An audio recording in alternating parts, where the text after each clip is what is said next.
Blessed Sunday sa ating lahat, mga kapatid sa Panginoon. Kumusta? Kumusta po ang ating nagdaang isang linggo? Medyo mainit na, no? Naramdaman nyo na po ba yung mainit na panahon? So, today, ito po ang culmination Sunday natin sa ating 2-month-long series on Jesus Christ, our Kinsman Redeemer. So, 2 buwan po iyon. 8 mga mensahe ang ating napakinggan, pang-siyam ngayon. At sa loob po ng 2 buwan, natutunan natin kung sino si Jesus bilang manunubos. Even sa Old Testament nandun na yung shadow of the coming of Christ. At kung paano niya isinagawa ito, paano niya isinagawa yung pagtubos sa atin. 2 Sundays ago naman, hindi kaya tayo ng salita ng Panginoon na pagtagumpayan ang anumang paghihirap sa buhay na ito as we faithfully serve the Lord dahil may naghihintay na tiyak na kaluwalhatian, our future glory, para sa lahat ng mananampalatayang nagtitiis.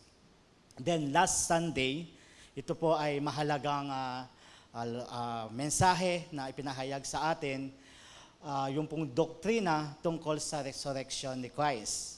Ang resurrection po na ito, mahalaga na maunawaan natin ng malalim dahil ito po ang pundasyon ng ating future glory na naghihintay sa bawat mananampalataya. Tandaan po natin, kung hindi nabuhay na muli si Kristo, wala tayong anumang aasahang kaluwalhatian sa hinaharap. Even itong gathering natin na ito, pointless ito. We just rather visit or go to wherever we want. Because it's nothing, it's pointless.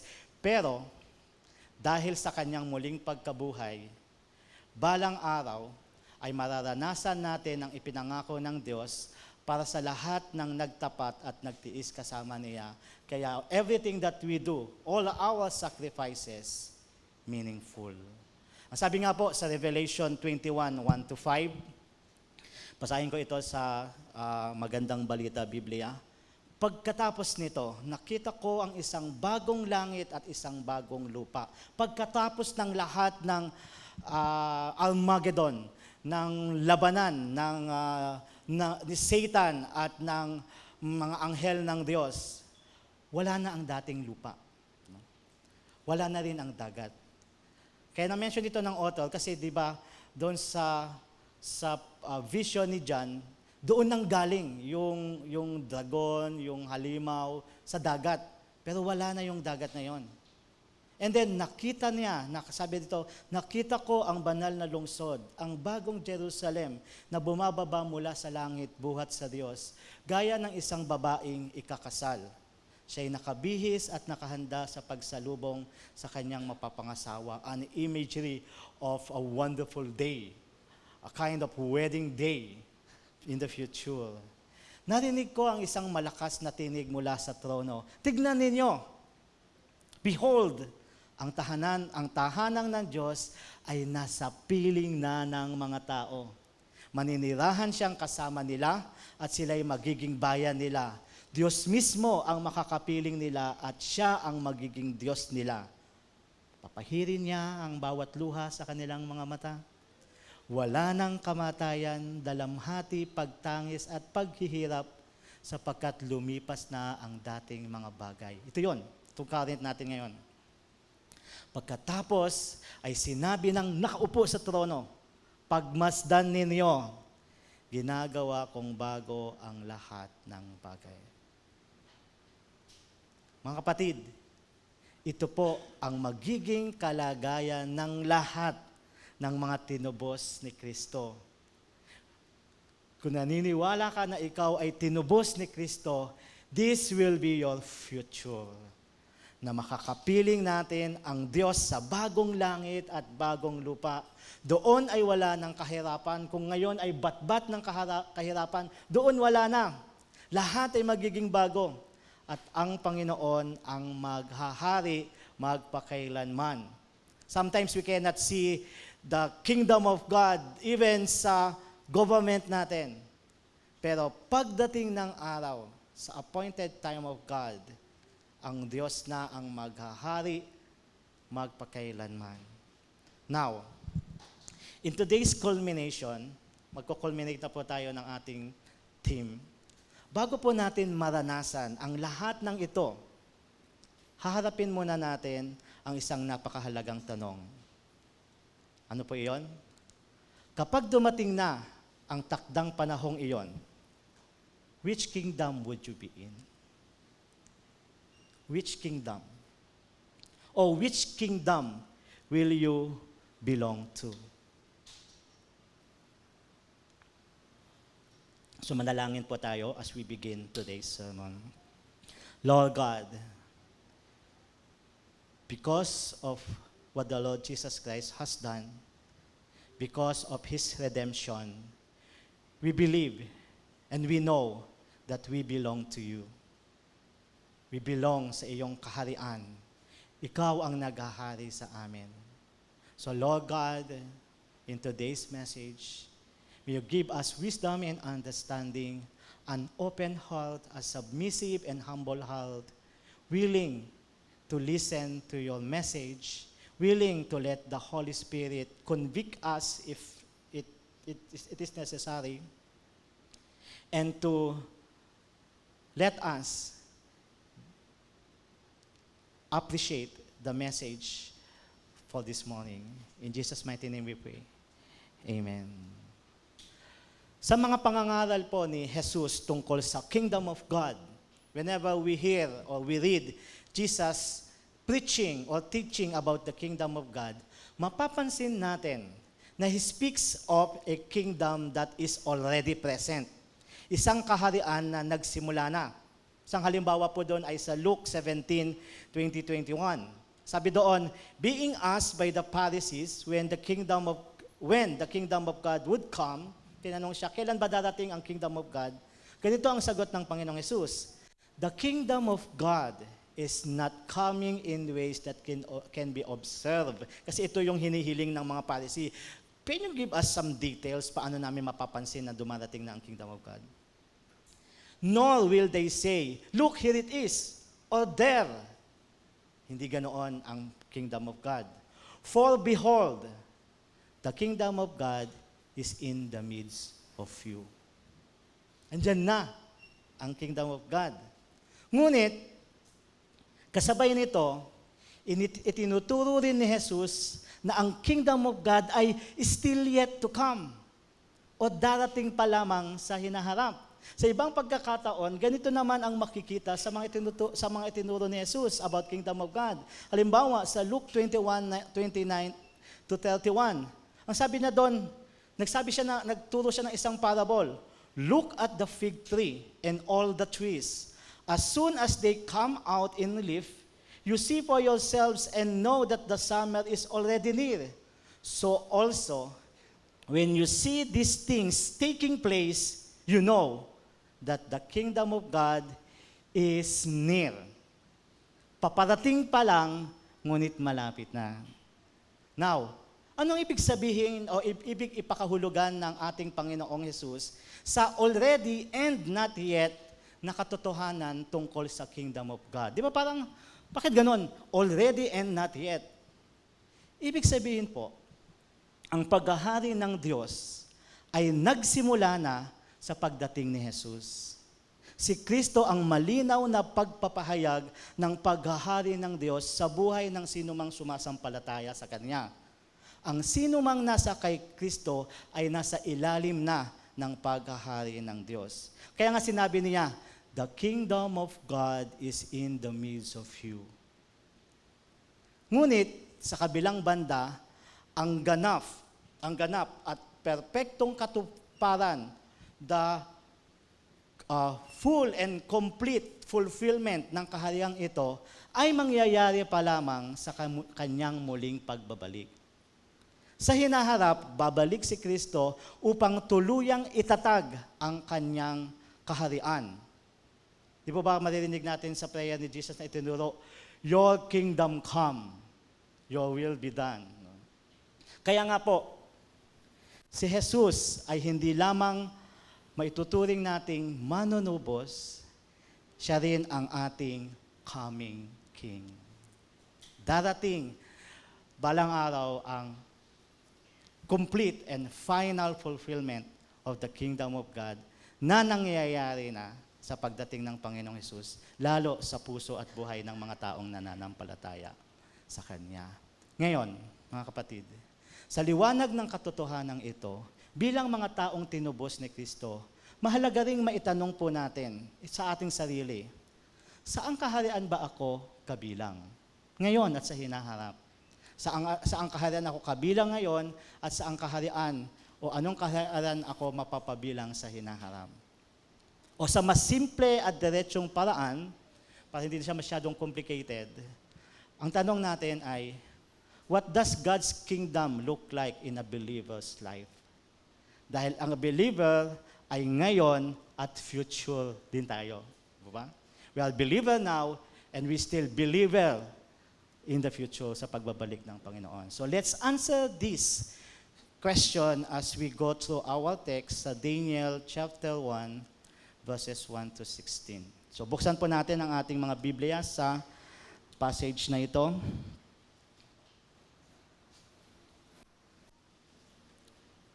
Ang babasahin muna po natin ay verses 1 and 2. Ito pong sinasabi sa passage.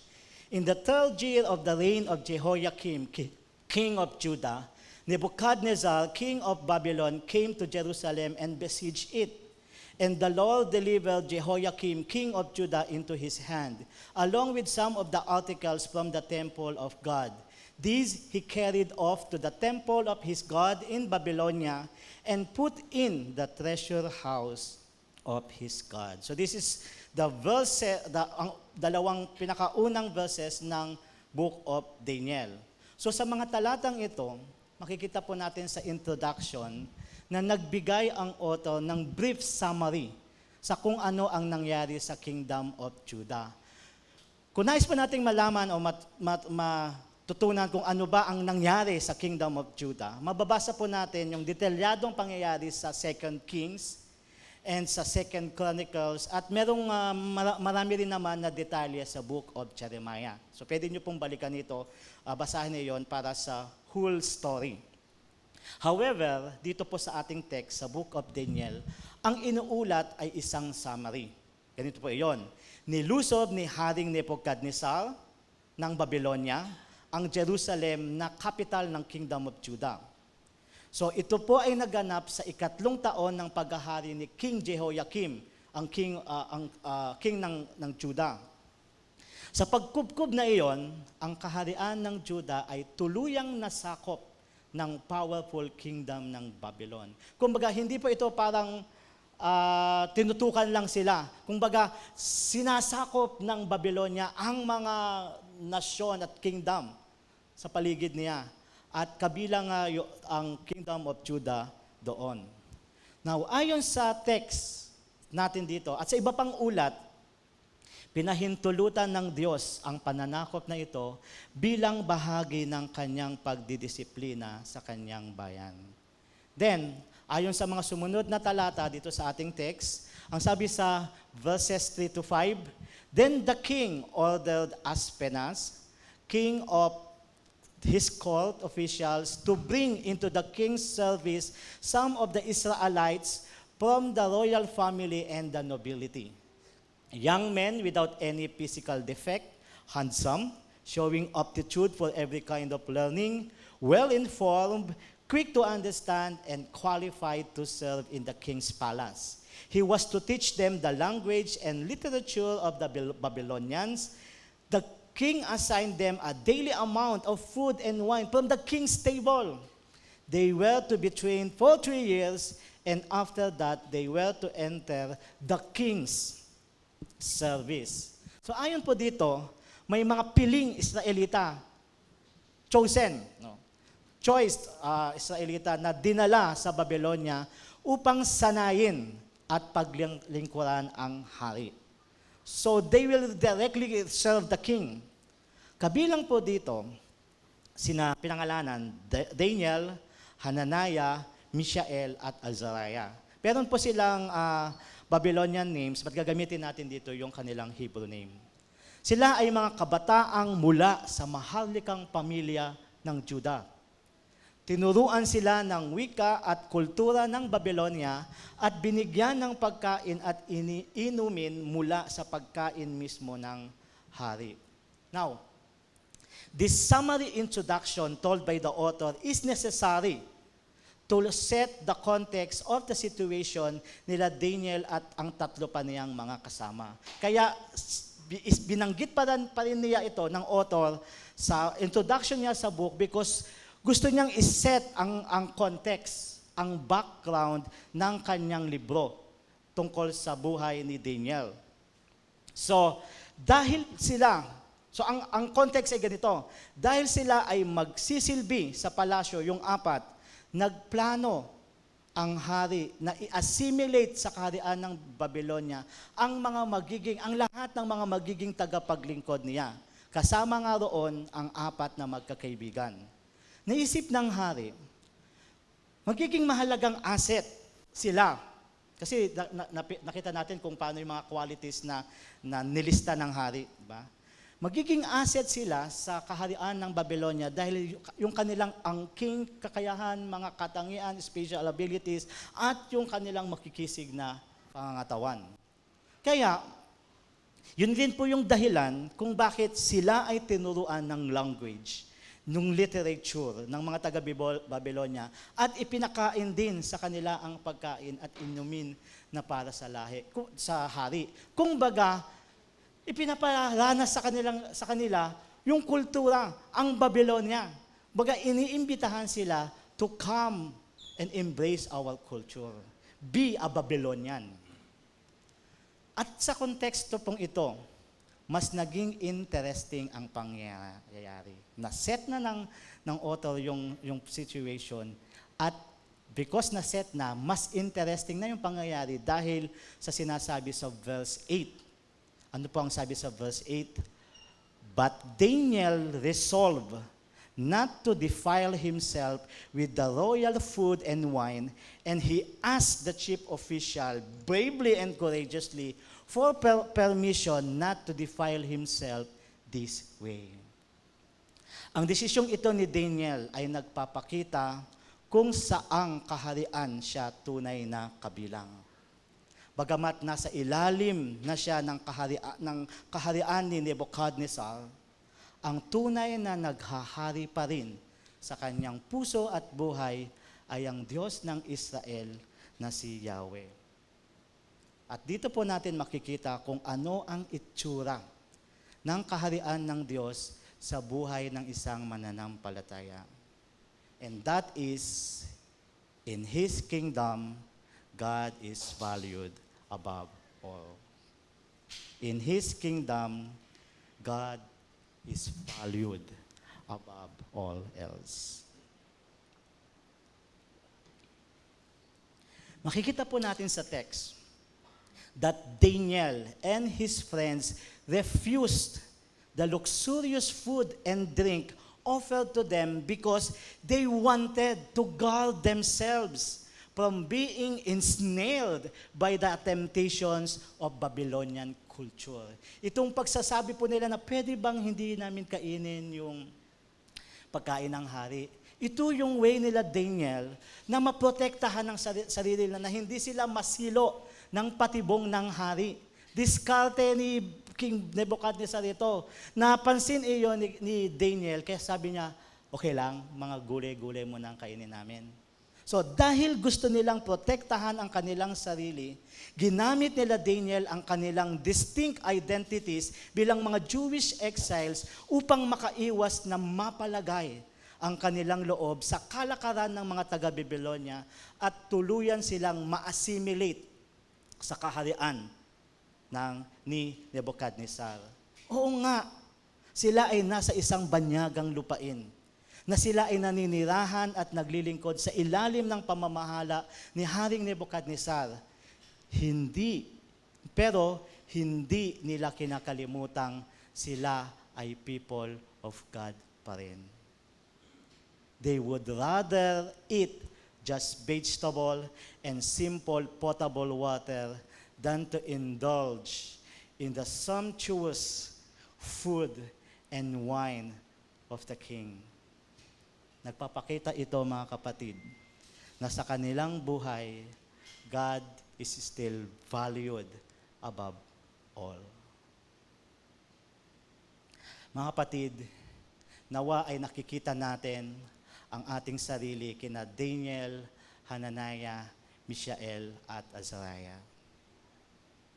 Gaya nila, tayo rin ay nasa isang foreign land. This world is not our home. Amen? This world is not our home. So we do not belong here. And if in a place you do not belong, of course you will feel not at home. Tama po ba? Sa kasulukuyan, tayo ay mga naglalakbay pa rin patungo sa ganap na katuparan ng ating adoption in Christ. Kaya nga sa mundong ito, ayon sa Romans 8:23, we still groan inwardly as we wait patiently the culmination of our redemption. Bagamat patuloy tayong tinutokso ni Satanas at ng sistemang ng mundong ito na mamuhay ayon sa pamantayan ng sanlibutan, hindi pa rin natin kinakalimutan na hindi na tayo kabilang dito. Siguro dati, we enjoy this world, but now, we feel not belong here. Sa kabila ng paghihikayat ng sanlibutan na makibagay tayo sa kalakaran nito, mas pinipili na natin na hindi makiayon sa paraan ng pamumuhay nito.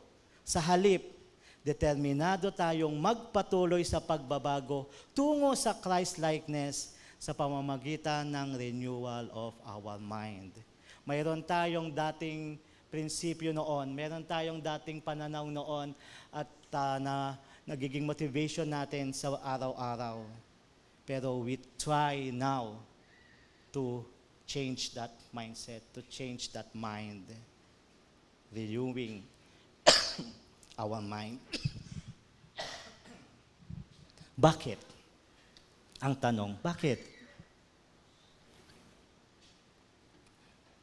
Why do we refuse to conform to the pattern of this world? Sapagkat kinikilala po natin na in His kingdom, God is valued above all. At dahil tayo ay kabilang na sa Kanyang kaharian, wala nang mas mahalaga pa sa atin kaysa sa Panginoon nating Diyos. Amen po? Now, sa pagpapatuloy ng buhay, sa ating text, sa pagpapatuloy ng buhay ng apat na magkakaibigan sa isang foreign kingdom, in chapter 3 of the book of Daniel, so tatalon po tayo sa chapter 3. Ganito naman po ang nangyari sa verses 1 to 3. King Nebuchadnezzar made an image of gold. So, dinescribe yung size nung image na yon, and set it up on the plain of Dura in the province of Babylon. So doon niya nilagay.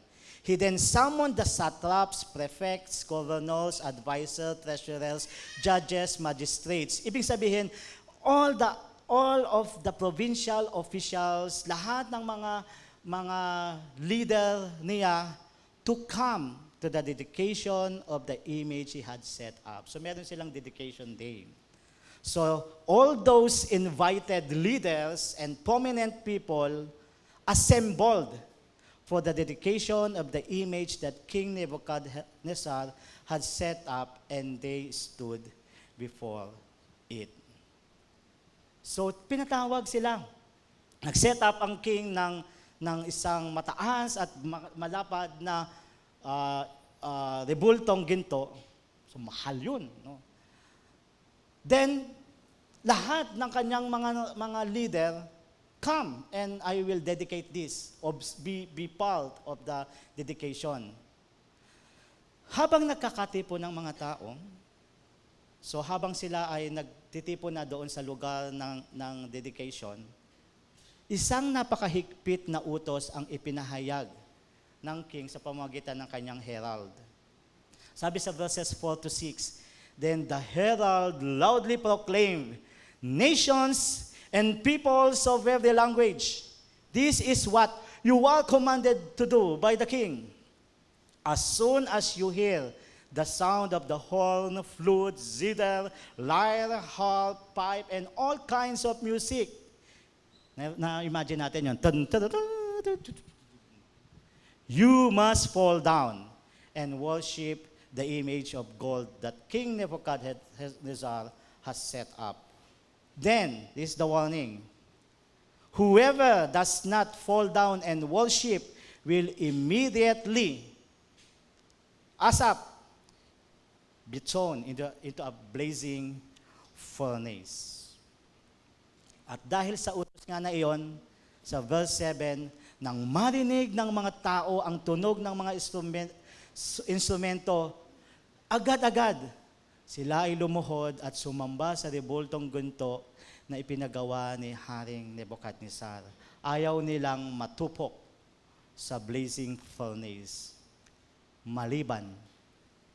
Maliban kina Hananiah, Mishael, at Azariah.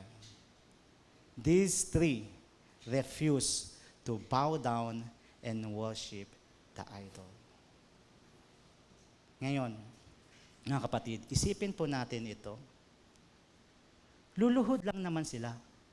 Bakit hindi pa nila ginawa? Hindi ba? Isang sandaling pagsunod lang sana. One time.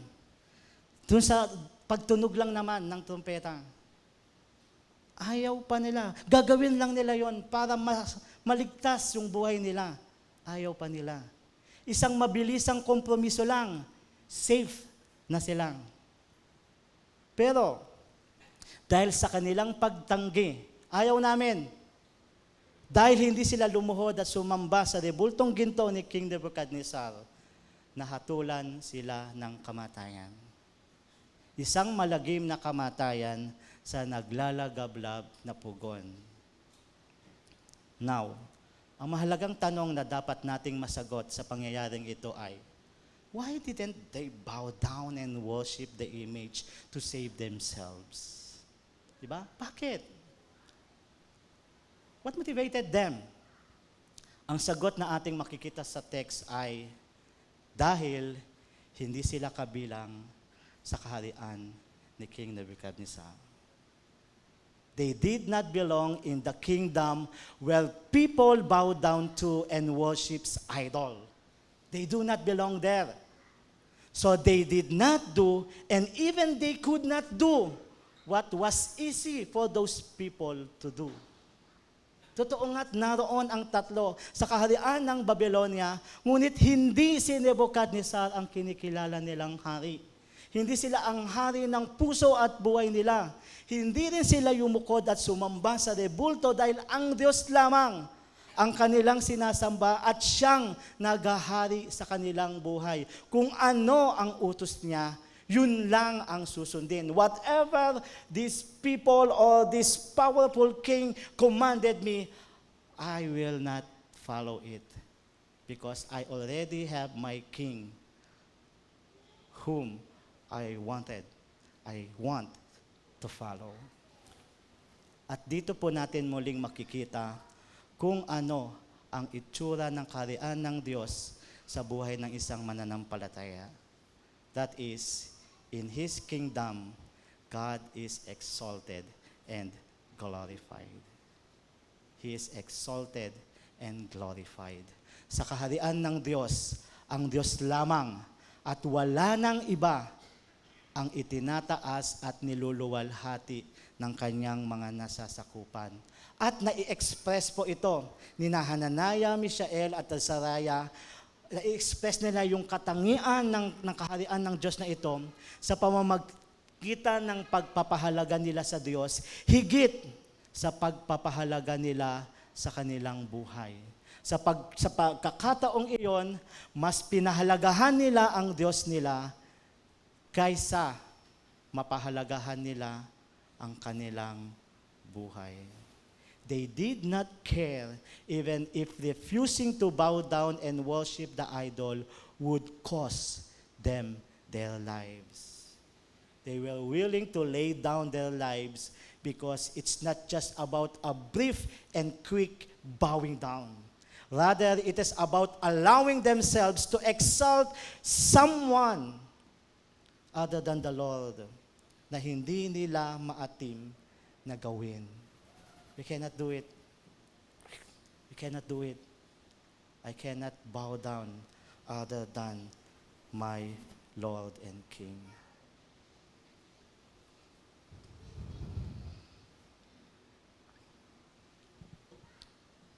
Agree po ba kayo mga kapatid na maraming Kristiyano ang naantig ang puso kapag nakakapakinig na ng mga missionary stories?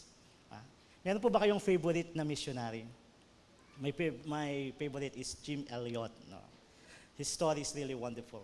No? We are inspired by missionary biographies because they show us what it truly means to offer one's life to God. Pakaganda, nakaka-inspire, nakaka-encourage na marinig kung paano nila inalay ang buhay nila para makapag-misyon. Tulad po ng kwento ni John Patton. Narinig na po ba natin itong si John Patton? He's a missionary who dedicated his life to do mission work on the island of Tanna. Yung island po na yon ay kilala ngayon bilang Island Nation of Vanuatu. Walang kung sumasali na po ito sa Miss Universe. The Island of Vanuatu. So ito po isang isla sa South Pacific. Now, ang very challenging po sa mission na ito ni John Patton ay kilala ang mga naninirahan sa islang iyon, nung time na iyon, bilang mga cannibal. Sila ay kumakain ng tao. Sabi nga sa mga research at mga report about them, matapos ang isang matagumpay na tribal war nila, nagkaroon sila ng war sa isang tribo, bilang ritual, kinakain nila ang kanilang mga natalong kalaban. So di natin alam kung anong specific, pero siguro kukuha sila ng isa, and then pagsasaluhan nila yon, kukuhan sila ng ilan, pagsasaluhan nila yon habang nagri-ritual sila ng victory ceremony. Yet, sa context na ito, despite that danger, John Patton still chose to go. Because of his deep conviction, sabi niya, that God had called him to reach people who had never heard the gospel, gaya ng mga Tanna people. Karoon siya ng deep passion that these people, they need the Lord, they need to hear who Jesus is, even though they are cannibal, so I will go. Minsan nga sinabi po niya, sabi po niya, if I can but live and die serving and honoring the Lord Jesus, it will make no difference whether I am eaten by cannibals or by worms. Mamamatay na rin lang naman ako at kakainin ng mga uod. So okay lang sa akin if in this mission, these cannibals would eat me. At least I have shared to them the gospel. And I hoped that these people would know the Lord. Mga kapatid, in light of this inspiring story, how much do you value your life? How much do you hold on to a comfortable way of living? Let us be reminded, my dear brethren, that we are never called by God to live for or aim at a luxurious and comfortable life. Pero hindi naman po nito ibig sabihin na bawal sa atin na umunlad ang pamumuhay. Kundi ang ibig sabihin po nito, sa pamumuhay ng mga Kristiyano, ang primary goal, the ultimate and primary goal ng ating buhay is to keep on denying our old self, o part ng ating mataas na goal sa buhay is to keep on denying our old self as we follow Christ and do the will of the Father, and thus glorifying Him. Di ba't ganito po ang pangaral ni Jesus sa kanyang mga alagad? So, ang sabi po niya sa Matthew 16:24-21, if anyone would come after me, kung ikaw ay talagang susunod sa akin, let him deny himself and take up his cross and follow me. This is the rationale. For whoever would save his life will lose it, but whoever loses his life for my sake will find it. Many years ago, brethren, ang katotohanan ito ay naipakita ni Hananiah, Mishael at Azariah nang sila ay nasa bingit ng kamatayan. Ayon sa verse 13, nang malaman ng hari na tumanggi ang tatlo, na lumuhod at sumamba sa kanyang rebulto, siya ay nagalit. Talagang furious ang kanyang galit. Ipinatawag sila upang i-interrogate at pagbantaan. Sabi sa verses 14 and 15, Shadrach, Meshach at Abednego, totoo bang hindi kayo naglilingkod sa aking mga Diyos ni sumasamba sa rebultong ginto na aking ipinagawa? Iniuutos ko sa inyong lumuhod kayo at sumamba sa ipinagawa kong rebulto sa sandaling marinig niyo ang tunog ng mga instrumento. Kung hindi, ipahahagis ko kayo sa naglalagablab na pugon. Sa palagay ba ninyo'y may Diyos na makakapagligtas sa inyo mula sa aking kapangyarihan? So niyuyugyog ni King Nebuchadnezzar ang faith ng tatlong ito. Then Hananiah, Mishael, and Azariah, whose lives had already been dedicated to the Lord, said with strong conviction, King Nebuchadnezzar, we do not need to defend ourselves before you in this matter. If we are thrown into the blazing furnace, we believe the God we serve is able to deliver us from it, and He will deliver us from your majesty's hand. But even if He does not, we still want you to know, Your Majesty, that we will not serve your gods or worship the image of gold you have set up. Naaalala natin yung sinabi rin ni Job, di po ba? Though he slay me, still I will hope in him. Dito, though he decided not to save me, still I will worship him. Wow. Wow. Isn't this very encouraging and inspiring to hear, mga kapatid? Sinasalamin nito kung ano ba ang ipinapahayag ng bawat mananampalataya sa araw-araw ng ating buhay. As disciples of Christ, we declare that for to me, or for to us, to live is Christ. This is the meaning of my life. To live is Christ, and to die is gain. Mauubos man ang lakas ko, mauubos man ang hininga ko, it's a gain for me. Because nabuhay ako para kay Kristo. Pero hindi po ba natin na itatanong, mga kapatid, bakit ganito ang paniniwala ng tatlo at maging ng mga mananampalataya ni Kristo? Bakit kaya we are willing to suffer and sacrifice even our own lives just to do the will of God while other people find it hard to do? Sapagkat kinikilala po natin na in His kingdom, God is the one who exalted and glorified. At dahil po tayo ay kabilang sa Kanyang kaharian, wala na tayong itatanghal at papupurihan pa, kundi ang Panginoon nating Diyos lamang, maging kapalit man nito ang ating buhay. Now, sa ating pagpapatuloy, in chapter 4 naman po of the book of Daniel, may isa pang pangyayari na nagpapakita rin kung ano ba ang itsura ng kaharian ng Diyos sa buhay ng isang tao. At magugulat po tayo dito. Surprisingly, ito ay naganap sa mistulang kontrabida sa buhay ni Daniel, Hananiah, Mishael at Azariah. Ang tinutukoy po natin ay si King Nebuchadnezzar. Wow, surprising.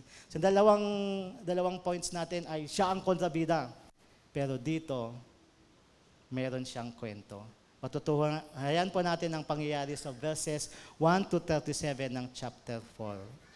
Chapter 4. You may open your Bibles dyan sa passage na yan. Now, yung mga nakasulat po sa talatang ito ay mismong patotoo ni King Nebuchadnezzar. According to him, he was at home in his palace, enjoying his life, contented and prosperous. However, isang araw, nagkaroon siya ng isang nakakatakot na panaginip at mga nakakasindak na pangitain habang siya ay natutulog. So ito po ay tungkol sa isang napakatayog na puno na naging tanyag sa lubhang taas nito.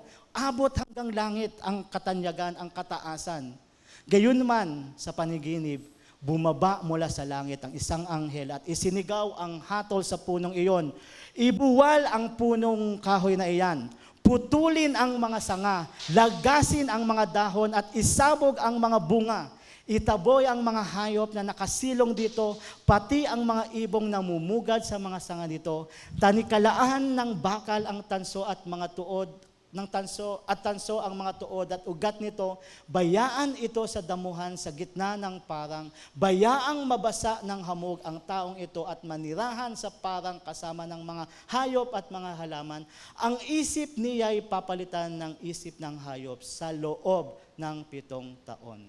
Yun ang napanaginipan ni King Nebuchadnezzar. Matapos ang panaginip na ito, ipinatawag niya ang lahat ng mga pwedeng makapag-interpret ng panaginip niya. Walang makagawa. Kaya sa bandang huli, si Daniel ang ipinatawag niya at si Daniel lamang ang nakapagbigay ng tumpak na paliwanag sapagkat siya lamang ang pinaghaharian ng tunay na Diyos na si Yahweh. Ayon po sa paliwanag ni Daniel, kung ano daw yung nangyari sa puno, iyon din ang magaganap sa buhay ng makapangyarihang haring si Nebuchadnezzar. At naganap nga iyon. Matapos ang 1 taon mula nang ipaliwanag ni Daniel ang panaginip, probably nakalimutan na iyon ng hari. Habang pinagmamasdan niya, so isang araw, nagpunta siya sa balkonahe niya o sa itaas ng kanyang kaharian. Nakita niya ang kanyang nasasakupan. Ang sabi niya, "Wow, is this what have I achieved? This is my kingdom. Look at what the success that I have created." So, ang puso niya ay napuno ng labis na pagmamataas sa kanyang mga nagawa. Dahil doon, ipinahayag ng langit ang hatol sa kanya. In verse 32, ipagtatabuyan siya sa parang at doon maninirahan kasama ng mga hayop. Kakain siya ng damo tulad ng baka. 7 taon siyang mananatili sa gayong kalagayan hanggang sa kilalanin niyang na sa ilalim ng kapangyarihan ng kataas-taasang Diyos ang kaharian ng mga tao at maaari itong ibigay kanino mang naisin ng Panginoong Diyos. Yun nga ang nangyari kay Nebuchadnezzar. Exactly, yun po ang nangyari kay Nebuchadnezzar. Imagine this, brethren. Ang tanyag, ang makapangyarihang hari na lumupig sa maraming kaharian, hindi lang mga pipitsuging kaharian, kahit mga powerhouse kingdom, ay biglang itinaboy sa parang at namuhay na parang hayop. Kumain siya ng damo gaya ng baka, humaba ang kanyang buhok na parang balahibo at ang agila, at ang kanyang mga kuko ay naging tila kuko ng ibon. You can imagine. Sa madaling salita, he went insane. Nangyari ito, sabi na rin sa hatol sa kanya, upang ipaalala kay King Nebuchadnezzar na gaano man ka-powerful ang isang kaharian, nasa ilalim pa rin ito ng kapangyarihan ng kataas-taasang Diyos.